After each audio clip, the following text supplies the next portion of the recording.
আমরা প্রায় বলি আরে ভাগ্যে যা আছে তাই হবে। এটা আসলে বলা কতটুকু সঠিক, এটার কিছুটা আমি এক্সপ্লেইন করা ট্রাই করবো ইনশাআল্লাহ। দেখুন, ভাগ্যে যা আছে তাই হবে এ কথার দুটি অর্থ হতে পারে। প্রথমে বুঝতে হবে ভাগ্যের সমস্ত বিষয়, ভাগ্যে কি ঘটবে, কখন ঘটবে, কেমনে ঘটবে, এই ভাগ্যের নির্ধারক কোনো মানুষ নয়।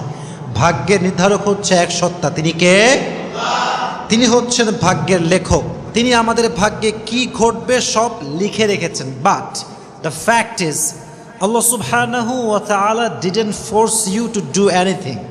আল্লাহ আপনাকে বাধ্য করে না যে আপনাকে এটা করতেই হবে। আল্লাহ আপনাকে কি দিয়েছে? উইল পাওয়ার দিয়েছে। আল্লাহ আপনাকে আকল দিয়েছে, বিবেক দিয়েছে, জ্ঞান দিয়েছে, বুদ্ধি দিয়েছে। আপনি আপনার বিবেক দিয়ে বুঝবেন যে কোনটা সঠিক, কোনটা বেঠিক, কোনটা রাইট, কোনটা রং। ঠিক কিনা বলেন যুবক ভাই?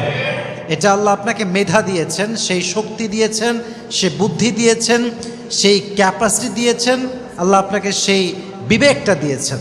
তাহলে বোঝা গেল ভাগ্য আল্লাহই লিখেছেন, আল্লাহ জানেন কখন কি হবে। বাট আল্লাহ আপনাকে উইল পাওয়ার দিয়েছেন, আল্লাহ আপনাকে বাধ্য করেন না। কেন?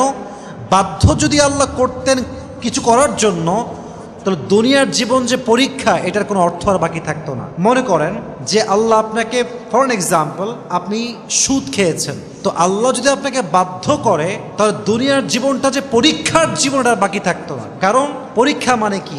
একটা সুযোগ আপনাকে দেওয়া হলো, আপনি এখন পরীক্ষায় পাশ করবেন কিনা এটা আপনাকে ট্রাই করতে হবে।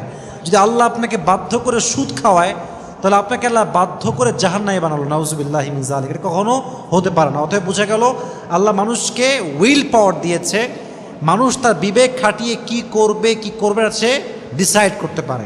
এখন অর্থটা বুঝে ট্রাই করেন। ভাগ্যে যা আছে তাই হবে, এর অর্থ যদি এরকম হয় যে আমার যতটুকু করার আছে আমি করব, বাদ বাকি আল্লাহ ভরসা, এই অর্থে বলা জায়েজ। বরং এটা ঈমানের দাবি যে আমি আমার সব দিয়ে ট্রাই করব করার জন্য, বাকি যা হবে এটা কার উপরে ভরসা? আল্লাহর উপরে ভরসা। এই অর্থে জায়েজ। হ্যাঁ, কোন অর্থে জায়েজ নেই? দ্বিতীয় অর্থ, সেটা হচ্ছে অনেকে আছে তারা বলে যে আরে যা হয়েছে সব আল্লাহর দোষ। নাউজুবিল্লাহ বলবেন না আপনারা সবাই?